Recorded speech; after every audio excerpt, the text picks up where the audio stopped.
Tembok sepanjang 15 meter di Pejaten, Jakarta Selatan ambruk akibat diterjang luapan air. Akses jalan dan permukiman terendam hingga 1 meter.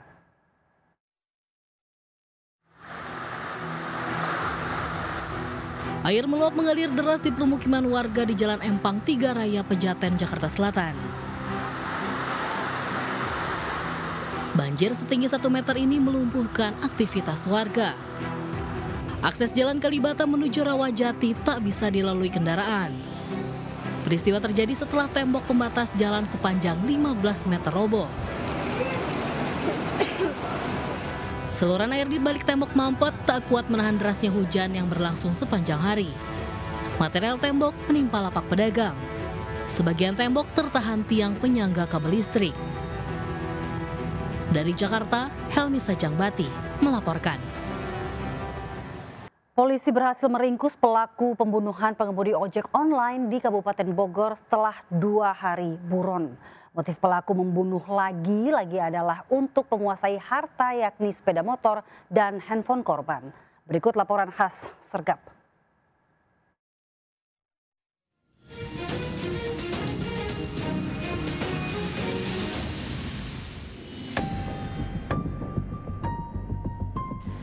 Pemirsa, seorang pengemudi ojek online dan taksi online seringkali menjadi tindak kejahatan penumpangnya dengan cara apapun.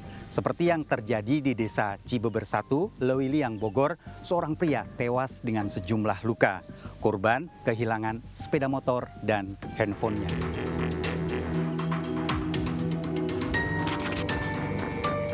Seorang pria tewas tertelungkup dengan luka senjata tajam di kawasan desa Cibeber 1, Lewiliang, Bogor, dini hari. Polisi yang melakukan penyelidikan, korban memakai seragam ojek online, namun handphone dan sepeda motor hilang. Bukan mancing, korban itu ojol, Grab, ya. Yang nemukan itunya yang habis pulang mancing. Gitu, warga Sukabakti, warga setempat itu, Pak. Iya.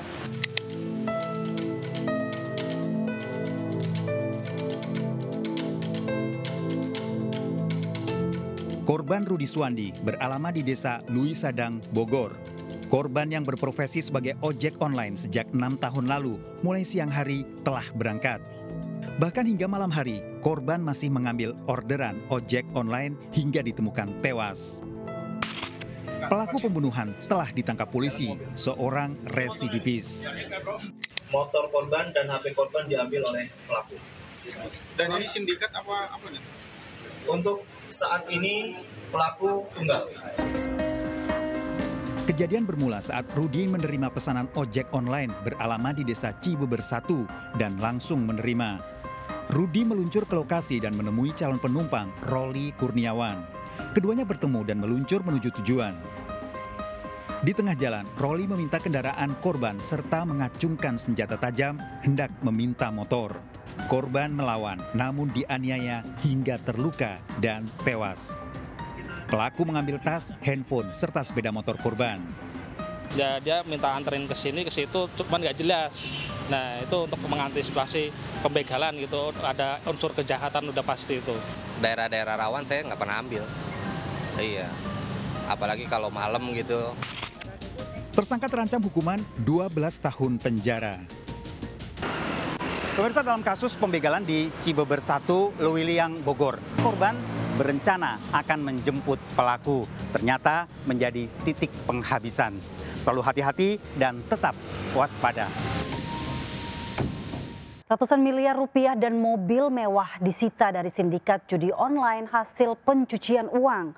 Pelaku menggunakan modus perusahaan cangkang untuk mengelabui polisi.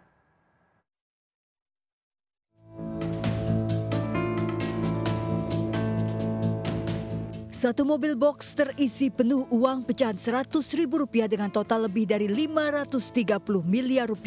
Sejumlah mobil mewah juga terparkir di halaman Mabes Polri. Mobil dan uang ini merupakan hasil pencucian uang 2 tersangka sindikat judi online OHW dan O dari hasil mengelola 12 situs judi online selama 6 tahun. Keduanya merupakan komisaris dan direktur perusahaan cangkang bidang teknologi informasi. Perusahaan hanya di atas kertas dan tidak beroperasi, bertugas menampung uang judi online, kemudian digunakan untuk membeli aset berupa obligasi dan aset lainnya. Digital. Jadi mereka dari uang yang diambil melalui deposit maupun withdraw itu dikumpulkan, kemudian dimasukkan ke PT-PT-nya. Untuk menelusuri aset tersangka, polisi dan PPATK memblokir 197 rekening dari 8 bank.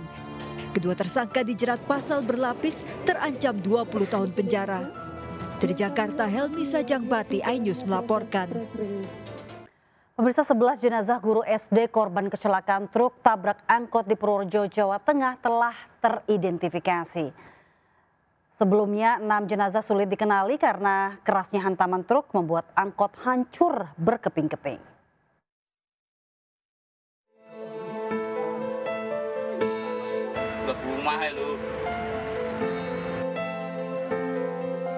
Isak tangis keluarga mengiringi pemakaman Isna Hayati, satu dari 11 korban tewas kecelakaan truk tronton tabrak angkot di Purworejo, Jawa Tengah. Bahkan salah satu keluarga jatuh pingsan hingga harus ditandu. Ibu korban bercerita sebelum kejadian putrinya bermimpi soal kematian kakaknya. Mimpi anaknya yang meninggal. Mimpinya almarhumah yang ini. Iya. Mengimpikan kakaknya yang meninggal. Terus bilang gini, tapi kok udah maleh. Tapi kok sekarang anak saya di Jawa meninggal. Isna Hayati meninggalkan suami dan seorang balita usia 21 bulan.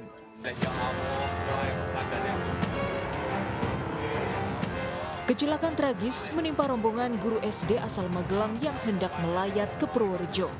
Angkot yang membawa para korban dihantam truk tronton di Jalan Menurun, Desa Kalijambe, Bener, Purworejo. Kedua kendaraan terguling dan menabrak rumah warga. Kerasnya hantaman membuat rangka angkot tidak berbentuk dan tinggal kepingan. 11 orang tewas, 10 diantaranya guru SD Islam Tahfidz Quran Asy-Syafi'ah Magelang. 6 diantaranya sulit diidentifikasi hingga harus melibatkan tim Inafis Polres Purworejo. Kecelakaan tragis yang merenggut nyawa 11 pengajar menyisakan duka mendalam bagi siswa dan para guru. Dari Magelang dan Purworejo, Jawa Tengah, Joy Hartoyo, iNews melaporkan.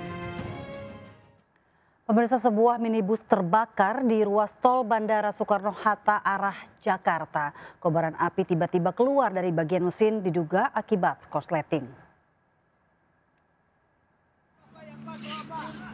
Minibus ini tiba-tiba terbakar saat melintas di kilometer 21 Jalan Tol Bandara Soekarno-Hatta dari arah Cengkareng menuju Jakarta. Sebelum api membesar, pengemudi menepikan mobilnya di bahu jalan lalu menyelamatkan diri keluar dari mobil. Petugas berusaha memadamkan api menggunakan apar. Sebelum terbakar, mobil sempat masuk bengkel karena masalah kelistrikan.